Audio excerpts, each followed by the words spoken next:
माध्यम लिखছে দেখুন बेमिसाल बेमिसाल बेमिसाल नबी बेमिसाल बेमिसाल बेमिसाल नबी बेमिसाल बेमिसाल बेमिसाल नबी बेमिसाल बेमिसाल बेमिसाल नबी ओगो बेमिसाल नबी मोर तोमार नाई तुलना ओगो बेमिसाल नबी मोर तोमार नाई तुलना ओगो बेमिसाल नबी मोर तोमार नाई तुलना ओगो बेमिसाल नबी मोर तोमार नाई तुलना धन्य हलो काबा धन्य सारा गे जमाना धन्य हलो काबा धन्य सारा गे जमाना नूरेर आभाय जगत चमकाय नूरेर आभाय जगत चमकाय चमकाय सारा कायना धन्य हलो काबा धन्य सारा गे जमाना ओगो बेमिसाल नबी मोर तोमार नाई तुलना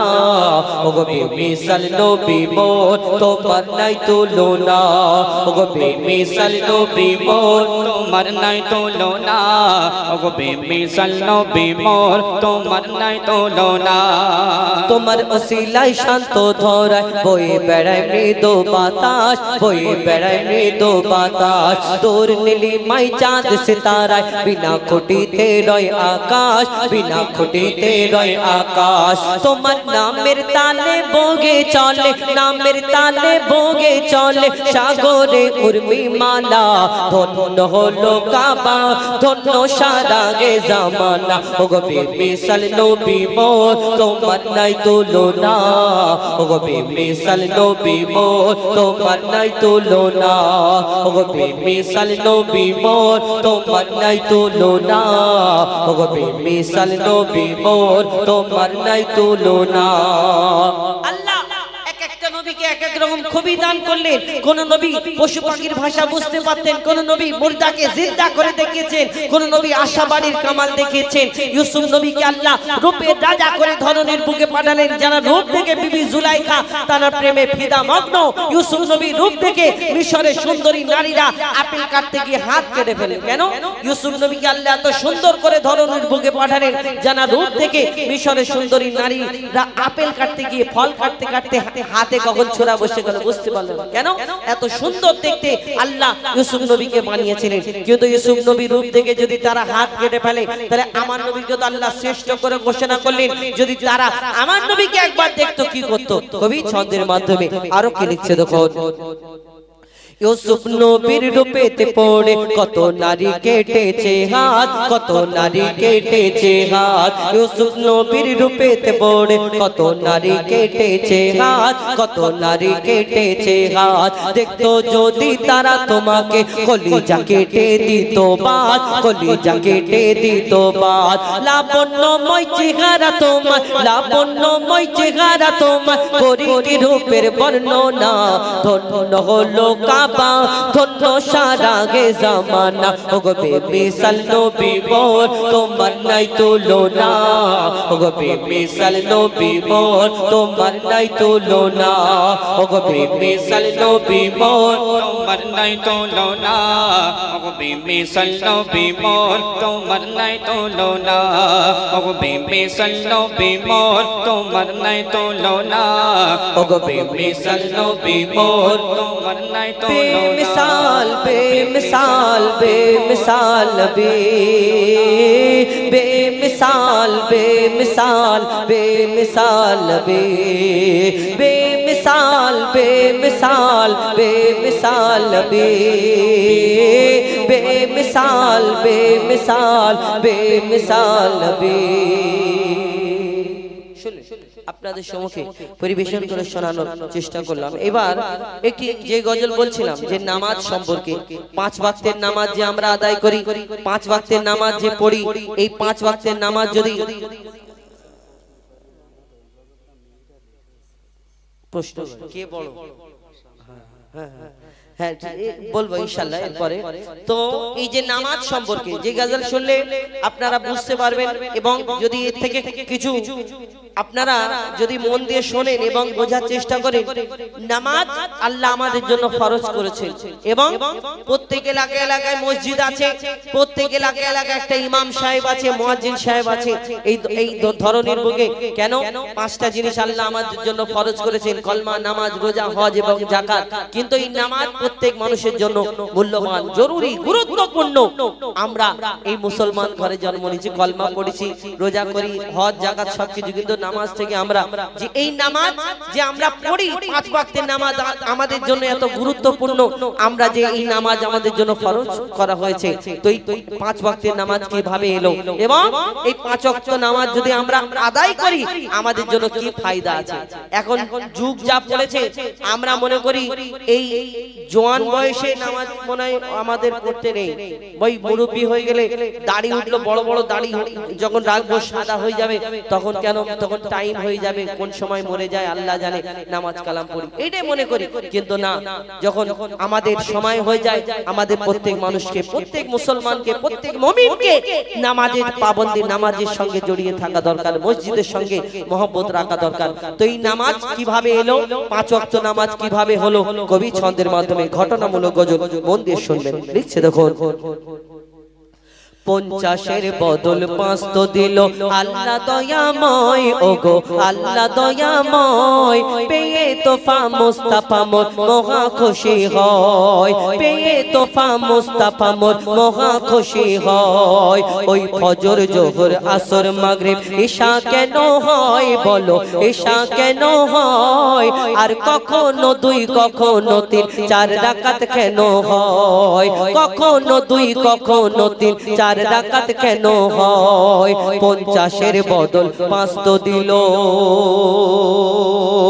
ফজরের নামাজ 2 রাকাত কেন হলো এবং এই ভোরের বেলা কেন হলো? আদম আলাইহিস সালামকে আল্লাহ যখন দুনিয়ার মধ্যে পাঠালেন, ওই শ্রীলঙ্কায় মা হাওয়াকে জেদ্দায় আল্লাহর দরবারে 300 বছর কম বেশি সিজদা করেছিলেন আদম নবী। সিজদা করার পরে আল্লাহ যখন ক্ষমা করার পরে তাদের মিলন হলো আরাফাতের ময়দানে, আল্লাহর দরবারে শুকরিয়া আদায় করে আল্লাহ ক্ষমা করে দিয়েছেন। আল্লাহ সেদিন হুকুম দিয়েছিল, এই আদম ওইভাবে শুকরিয়া আদায় করলে হবে না, তুমি সালাত আদায় করো, নামাজ আদায় করো, 4 রাকাত নামাজ পড়ার আল্লাহ হুকুম দিয়েছিল। আমি আল্লাহ আমার নামে 2 রাকাত তোমার বাপ মার নামে, কিন্তু আদম নবীকে আল্লাহ 4 রাকাত নামাজ পড়ার হুকুম দিল। কিন্তু সেদিন আদম নবী ভোরের বেলায় ফজরের সময় 2 রাকাত নামাজ আদায় করেছিল। কিন্তু কেন? কবি ছন্দের মাধ্যমে আরো কি লিখছে দেখো, গন্ধম খাওয়া আদম হাওয়া শুকরিয়া জানায়, গন্ধম খাওয়া আদম হাওয়া শুকরিয়া জানায়, আল্লাহ বলে মিললে যে 4 রাকাত পড়তে হয়, আল্লাহ বলে মিললে যে 4 রাকাত পড়তে হয়, খোদার নামে 2 রাকাত আর 2 রাকাত বাপ মার, খোদার নামে 2 রাকাত আর 2 রাকাত বাপ মার, আর 2 রাকাত নামাজ পড়ে আদম যে চুপচাপ, সেদিন 2 রাকাত নামাজ পড়ে আদম যে চুপচাপ। কেন? বাপ মা তাহার ছিল না তাই পড়ে 2 রাকাত, বাপ মা তাহার ছিল না তাই পড়ে 2 রাকাত, ফজরের ঘটনা তাই ফজরের 2 রাকাত, হলো মেরাজ এলো নামাজ এ মহা পুরস্কার, ভাই মহা পুরস্কার, আর নামাজ বিনা জীবন বৃথা, নামাজ নেকির হার, 50-এর বদল 5 তো দিল। ফজরের সময় 2 রাকাত নামাজ আদম নবী আদম আলাইহিস সালাম সেদিন আদায় করেছিলেন। তারপরে জোহরের নামাজ দুপুর বেলায় কেন হলো এবং 4 রাকাত কেন হলো? কবি ছন্দের মাধ্যমে সেই সম্পর্কে আরো কি লিখছে দেখো, নমরুদের আগুন হতে যখন ইব্রাহিম মুক্তি পায়, আর আগুনে ফুল ফুটতে দেখে মাথা ঝুঁকে যায়, নমরুদের মাথা ঝুঁকে যায়। কম বেশি 8 মাইল আগুন লাগানো হয়েছিল, একটা চরকার ব্যবস্থা করেছিল ইব্রাহিম নবীকে আগুনে নিক্ষেপ করার জন্য, কিন্তু সেই আগুনে যখন ফেলে দিল আল্লাহ হুকুম দিল এই আমার খলিলের একটা পশম না যেন জ্বলে, সেদিন আগুন ঠান্ডা হয়ে গেল আল্লাহর হুকুমে। আল্লাহ দরবারে শুকরিয়া আদায় করে ইব্রাহিম আলাইহিস সালাম, আল্লাহ দরবারে যখন শুকরিয়া আদায় করে আল্লাহ সেদিন ইব্রাহিম নবীকে কি বলে? কবি ছন্দের মাধ্যমে লিখছে দেখুন, নমরুদের আগুন হতে যখন ইব্রাহিম মুক্তি পায়, যায় আগুনে ফুল ফুটতে দেখে মাথা ঝুঁকে যায় নমরুদের মাথা ঝুঁকে যায় বলে আল্লাহ খলিলুল্লাহ শুকর পড়তে হয় 2 রাকাত আমার তরে 2 বাপ মার হিসায় 2 রাকাত আমার তরে 2 বাপ মার হিসায় দুপুর বেলা খলিলুল্লাহ নামাজ পড়ে নেয়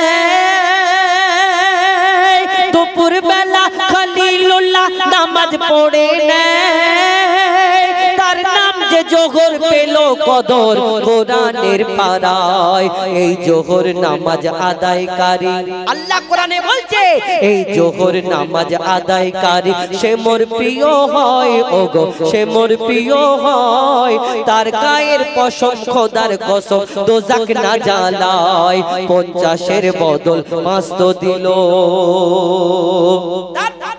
বিকাল বেলায় 4 রাকাত নামাজ আদায় করি আবার আমরা আসরের পরে তাসবিহ তেলাওয়াত করি কিন্তু কেন এই 4 রাকাত নামাজ কেন হলো বিকাল বেলায় কেন হলো এবং 4 রাকাত নামাজ আদায় করলে কি ফায়দা কবি ছন্দের মাধ্যমে আরো কি লিখছে দেখো 40 দিন মাছের পেটে ছিল ইউনুস নবী আর মুক্তি দিয়ে বলে খোদা নামাজ পড়ে নেবে ইউনুস নামাজ পড়ে নেবে খোদার নামে 2 রাকাত আর 2 রাকাত বাপ মার খোদার নামে 2 রাকাত আর 2 রাকাত বাপ মার আর 4 রাকাত নামাজ পড়ে ইউনুস শুকরিয়ার সেদিন 4 রাকাত নামাজ পড়ে ইউনুস শুকরিয়া এই নামাজ যখন পড়ে তখন বিকাল বেলা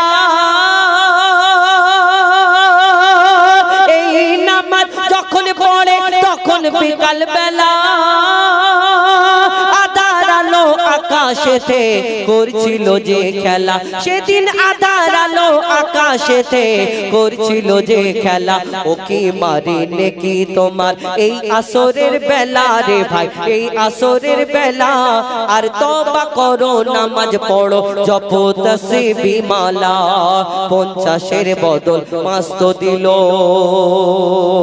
তারপরে আসুন মাগরিবের নামাজ সব নামাজ যদি জোড় হয় 2 রাকাত 4 রাকাত 4 রাকাত মাগরিবের নামাজ 3 রাকাত বিজোড় কেন হলো মাগরিবের নামাজ 3 রাকাত কেন হলো কোন কিতাবে যেমন কোরআনের তাফসীরকারীদের মধ্যে মতভেদ রয়েছে যেমন আমি একটা গজল বলেছিলাম এই আসহাবে কাহাবের ঘটনা এইখানে তাফসীরকারীদের মধ্যে মতভেদ যেমন রয়েছে কোন জায়গায় লিখেছেন যে 6 জন আসহাবে কাহাবের মধ্যে ছিল কোন তাফসীরকারী লিখেছেন 7 জন তেমন হাদিসের মধ্যে অনেক সময় মতভেদ রয়েছে এই মাগরিবের নামাজ অনেক জনা উল্লেখ করেছেন অনেক হাদিসের মধ্যে অনেক মুহাদ্দিস লিখেছেন যে ওই মাগরিবের নামাজ কোন এক নবী তিনি নামাজ আদায় করতে করতে অসুস্থতার কারণে তিনি 3 রাকাত নামাজ আদায় করেছিলেন কিন্তু আমার কবি তিনিও কোন কিতাব থেকে সংগ্রহ করে লিখেছেন কবি ছন্দের মাধ্যমে কি লিখছে দেখুন এই মাগরিবের নামাজ বিজোড় কেন হলো 3 রাকাত কেন হলো কবি সেই সম্পর্কে আরো কি লিখছে দেখুন নমরুদের আগুন হতে যখন ইব্রাহিম মুক্তি পায় ইহুদিরা ঈসাকে যে খোদার ছেলে কয় এই গীবত শুনে বলে ঈসা সত্যি কথা নয় খোদা সত্যি কথা নয় সে মনের দুঃখে বনে গিয়ে কাদা কাটা করে ঈসা নবী আল্লাহ তানাকে বিনা বাপে ধরনের বুকে পাঠালেন জানার আব্বা জান ছিলেন না আর তানাকে কটাক্ষ করে তিনি যখন এসে ইসলাম প্রচার করে দ্বীন প্রচার করে পড়ো লা ইলাহা ইল্লাল্লাহ ঈসা রূহুল্লাহ তখন ওই ইহুদিরা ঈসা আলাইহিস সালামকে অনেক কথা বলতেন যে আপনি এই ধরনের বুকে এক আল্লাহ প্রচার করছেন যে আল্লাহকে কোনোদিন দেখিনি যে আল্লাহকে কোনোদিন দেখা যায় না আমাদের ঈশ্বর গড ভগবান আমরা সবাই দেখতে পাই সবাইকে দেখতে পাই কিন্তু আপনার যে আপনি প্রচার করছেন পড়ো লা ইলাহা ইল্লাল্লাহ ঈসা রূহুল্লাহ যে আল্লাহকে দেখা যায় না আল্লাহ নিরাকার আমাদের এক একজন আমাদের ভগবান ঈশ্বর গড আলাদা আলাদা কিন্তু তুমি যে ইসলাম প্রচার করছো তোমার আল্লাহর কথা বলছো তোমার আল্লাহকে দেখা যায় না তুমি দুনিয়া থেকে আলাদা কেন তোমার বাপ নেই আমাদের সকলের বাপ মা দুজনেই আছে তুমি বিনা বাপে ধরনের বুকে এসেছো এই কথা যখন বলে তাহলে তুমি যে ইসলাম প্রচার করছো সেই আল্লাহটা কে আর তোমার বাপ নাকি ওইটাই নাকি এরকম ব্যাপার যখন বলে তিনি বড় কষ্ট পায় দুঃখ পায় জঙ্গলের মধ্যে চলে যায়। আর কি হয় কবি ছন্দের মাধ্যমে লিখছে দেখুন, ইহুদিরা ঈসাকে যে খোদার ছেলে কয়, এই গীবত শুনে বলে ঈসা সত্যি কথা নয়, খোদা সত্যি কথা নয়। সে বনে মনের দুঃখে বনে গিয়ে কাদা কাটা করে, আর 4 রাকাতের বদলে ঈসা 3 রাকাত নামাজ পড়ে।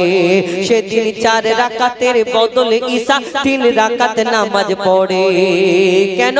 খোদার নামে 2 রাকাত আর 1 রাকাত তার মান,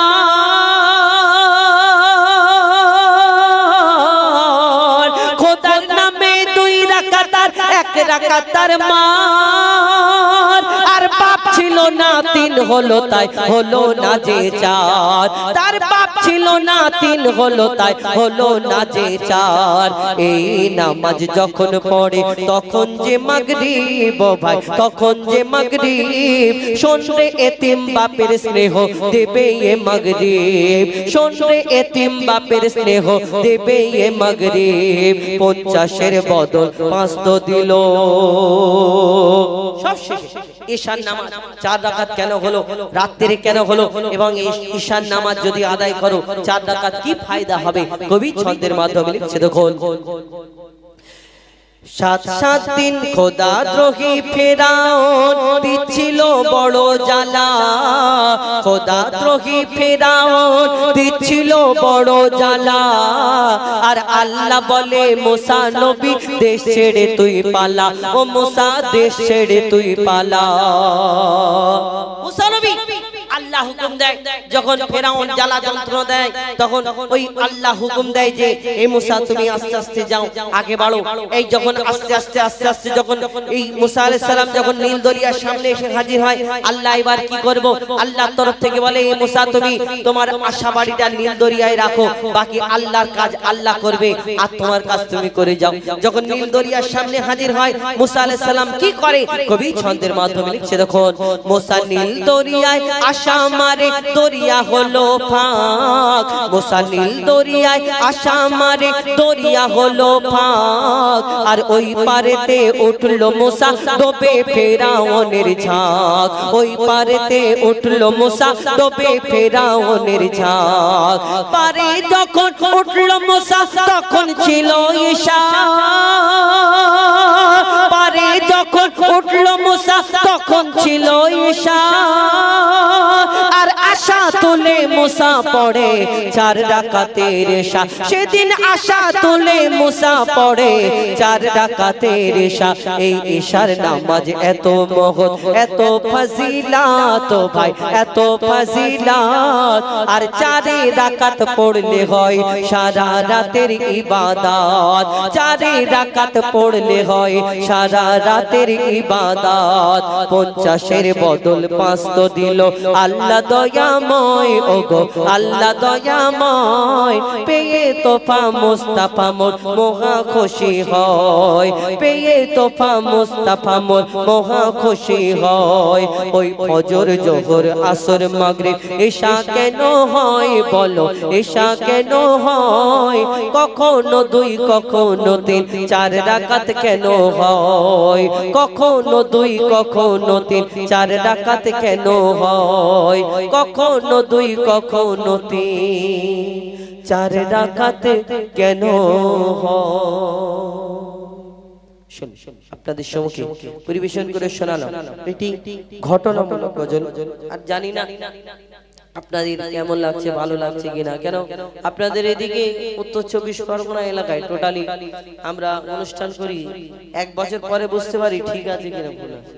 কেন আপনাদের এখানে বললে যদি ধরুন গজল বলছি, একটা জিনিস নিয়ম খুব ভালো, সেটা হলো কেউ কোনোদিন কিছু বলে না, ভালো হলেও তুমি গাও আমি বসে থাকি, আর খারাপ হলেও তুমি গাও আমি বসে থাকি। 1 বছর পরে যখন আবার ফোন করে যে ভাইজান আবার আসতে হবে, খুব ভালো হয়েছে, তখন বুঝতে হবে না তাহলে ওখানে অনুষ্ঠানটা ভালো হয়েছে। নালে আপনাদের এখানে কেউ কিছু বলেও না, একটু সুবহানাল্লাহ আলহামদুলিল্লাহ। আমাদের ওইদিকে যেমন একটু তাকবীর দেয়, নিজেরাই তাকবীর দেয়। আর আপনাদের এখানে ওই তুমি বলে যাও, ঘটনামূলক বলুন আর যাই বলুন, আমাদের মতো আপনি আপনার মতো গান, আমি আমার মতো শুনি, চুপ করে বসে থাকি। তো যাই হোক, অনেক অনেক ধন্যবাদ। আপনারা এইভাবে বসে আছেন, সময় দিচ্ছেন, এই গরমের মধ্যে যে এত কষ্ট করে শুনছেন, এটা অনেক বড় ব্যাপার। দেখুন, একটি খুব বিখ্যাত গজল আমাদের ছোট্ট করে ডুয়েট কণ্ঠে গাই, তারপরে আমাদের এই কুরবানির সম্পর্কে একটি গজল বলবো, তারপর হাবিল কাবিল বলবো, তারপরে আমাদের হুজুরের আসার সময় হয়ে যাবে। জনাব সাইফুল্লাহ সাহেব সুদূর বাসন্তী থেকে আপনাদের সম্মুখে আসবেন, উপস্থিত হবেন। তো এখন আমি একটা ছোট্ট করে খুব আমার জীবনের একটি বিখ্যাত গজল, এই গজলের বাদাওলাতে, এই গজলের ভালোবাসায় আমি শুধু এইখানে শুধু নয়, আপনারা দেখেছেন ইউটিউবের মাধ্যমে আসাম, বাংলাদেশ, বিভিন্ন জায়গায় আমরা বিভিন্ন রাজ্যেতে আমরা অনুষ্ঠান করি। এই গজলটি আমার জীবনের একটা বিখ্যাত গজল।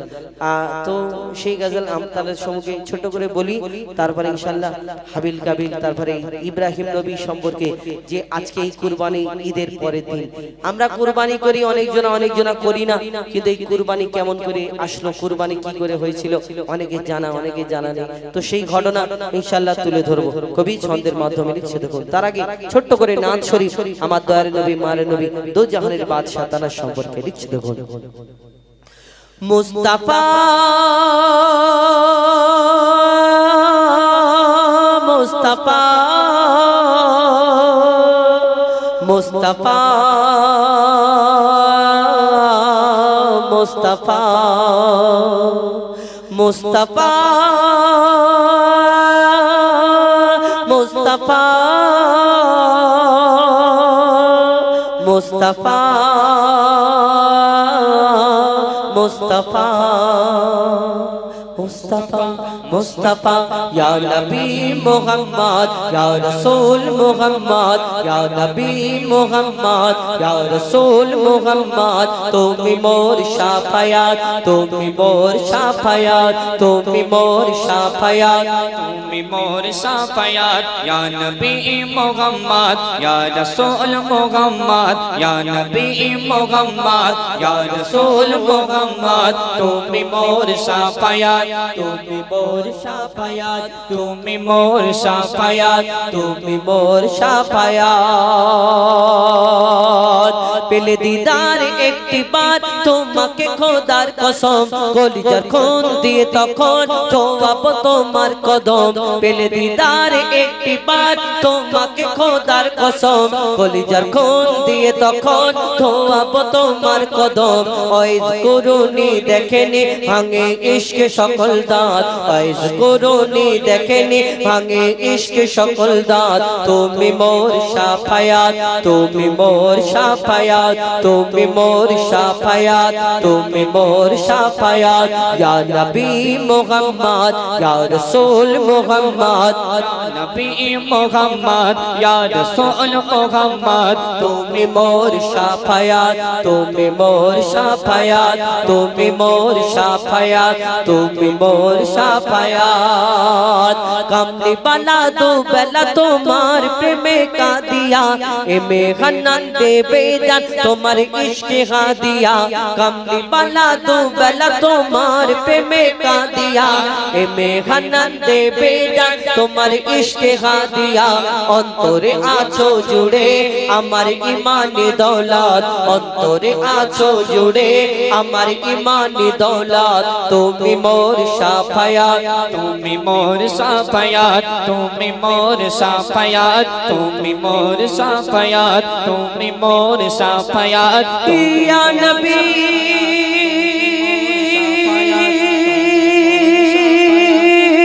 ইয়া নবী ইয়া নবী ইয়া নবী। আপনাদের সম্মুখে পরিবেশন করে শোনানো পবিত্র নাত রাসূল সাল্লাল্লাহু আলাইহি ওয়াসাল্লাম, পবিত্র নাত শরীফ। এখন সেই আমি প্রথমেই যেটা বলেছিলাম, হাবিল কাবিল প্রশ্ন করে হাওয়া আদমকে, তোমরা আমাদের বাপ মা, তোমাদের মা বাপকে। এই গজল পরিবেশন করে শোনায়। তারপরে আবার সময় যদি পাই ইনশাআল্লাহ ইব্রাহিম নবীর কুরবানি, যে কুরবানি যে অনুসরণ করে আমরা সেই কুরবানি এখনো পর্যন্ত করে যায় প্রত্যেক মুমিন মুসলমান, সেদিন কি ঘটনা হয়েছিল।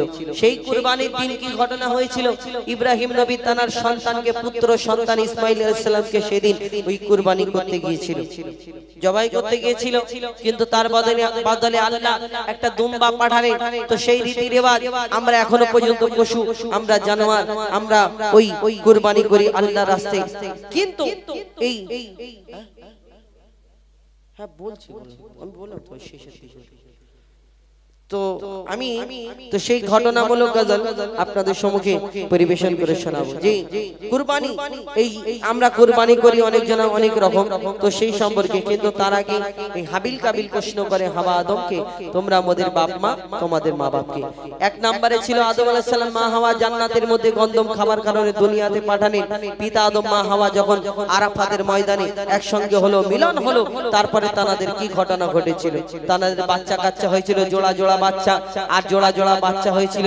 কিন্তু সেই সময় কেন জোড়া জোড়া বাচ্চা হয়েছিল? আমাদের কারোর সিঙ্গেল হয়, একটা করে হয়, আবার কারো দুটো করে হয়। কিন্তু একটা ছেলে একটা মেয়ে, একটা ছেলে একটা মেয়ে কেন হলো? সেই সময় দুনিয়াতে অন্য কেউ ছিল না। আল্লাহ হুকুম দিল, এই আদম তোমার সন্তানদের বিয়ে দাও। এই তরফের হাবিলের বোনের সঙ্গে কাবিলের বিয়ে হবে, কাবিলের বোনের সঙ্গে হাবিলের বিয়ে হবে।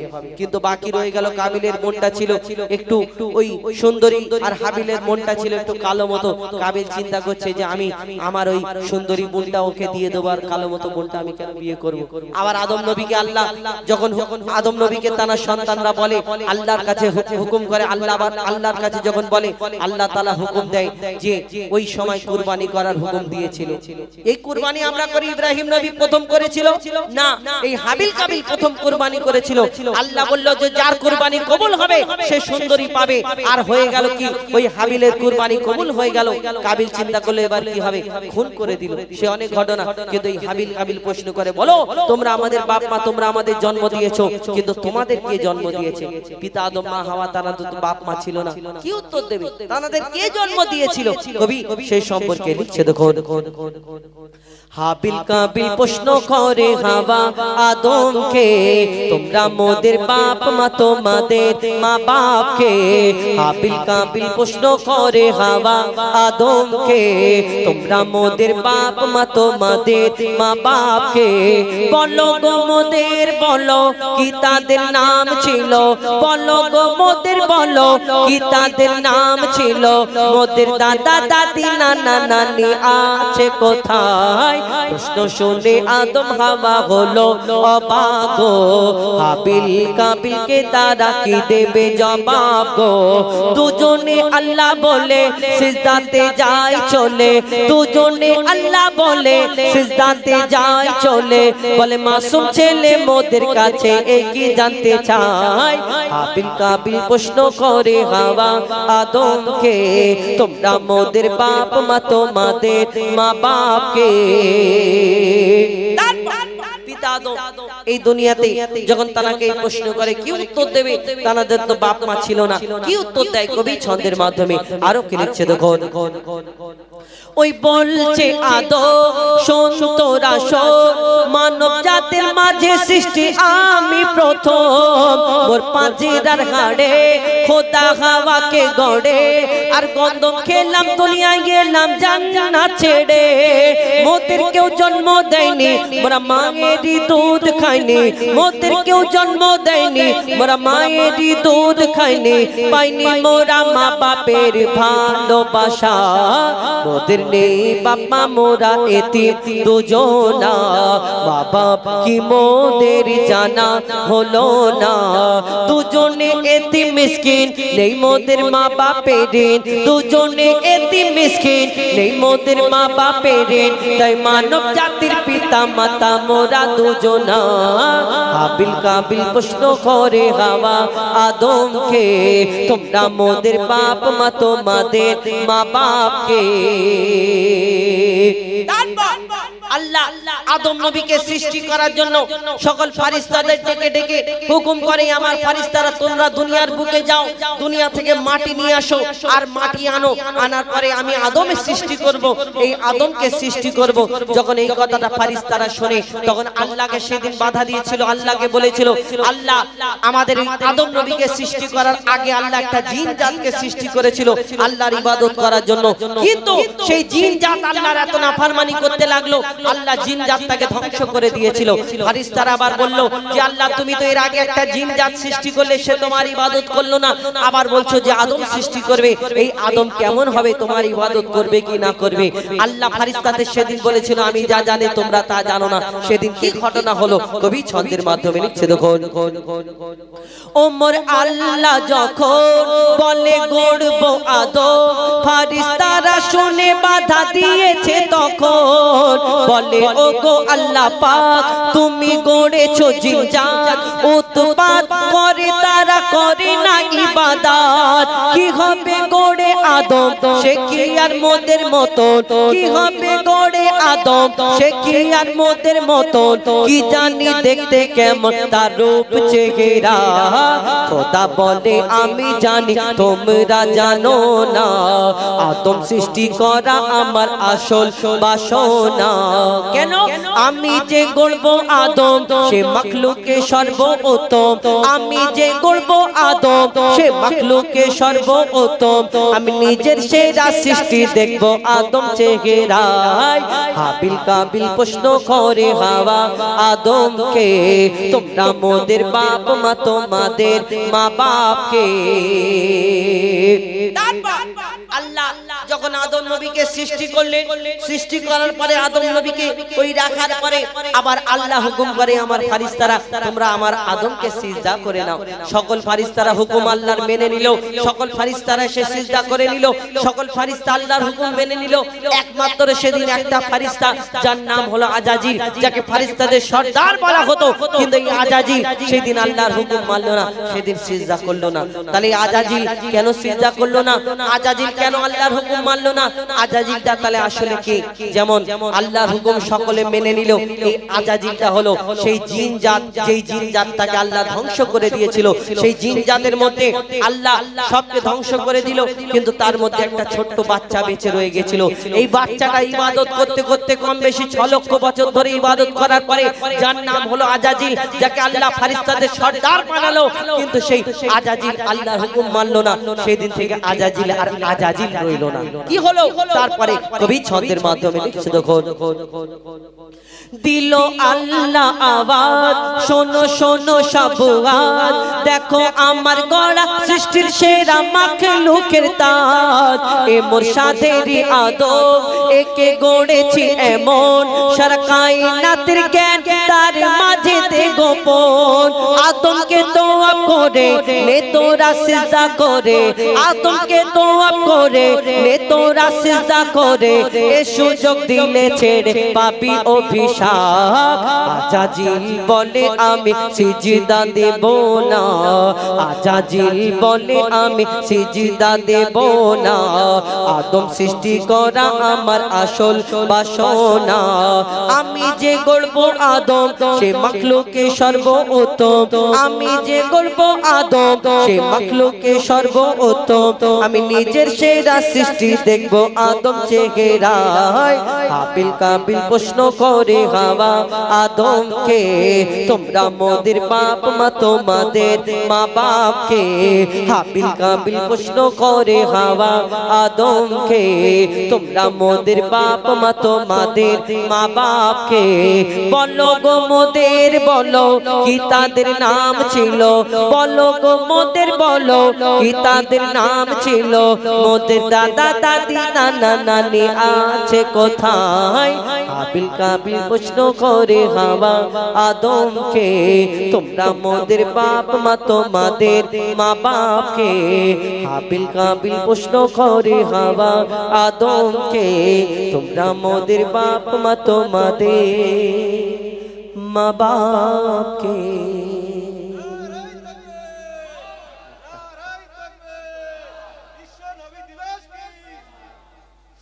জয় হোক জয় হোক জয় হোক। আমার মনে হয় আপনাদের একটু ঠিক আছে, ভালো লাগছে নাকি? হ্যাঁ, কিছু বলছেন নাকি? শুধু হাসছেন, যে বলছি ভালো লাগছে, হাসলে মানে হাসি মনে করবে ভালো লাগছে নাকি? হাসছে মানে ভালো লাগছে, কি বলবে? ঠিক আছে নাকি? ঠিক আছে, ভালো লাগলেই হবে। তো এখন আরো একটা ঘটনামূলক, যেহেতু আপনারা আমার ভাই একটি গজল ফরমাইশ করেছেন, নারীর কেন জুম্মার নামাজ নেই? আমরা মসজিদে পুরুষ বেটা ছেলে নামাজ পড়তে যাই, কিন্তু আমাদের মহিলারা, আমাদের নারীরা এই মসজিদে জুম্মার নামাজ পড়তে যায় না কেন? আমার নবীকে একদিন প্রশ্ন করে একজন মহিলা, তো সেই ঘটনা ইনশাআল্লাহ তুলে ধরবো, আমার ভাই ফরমাইশ করেছেন। কিন্তু তার আগে এখন সেই ইব্রাহিম নবী, ইব্রাহিম আলাইহিস সালাম যে কুরবানি, সেই কুরবানির ঘটনাটা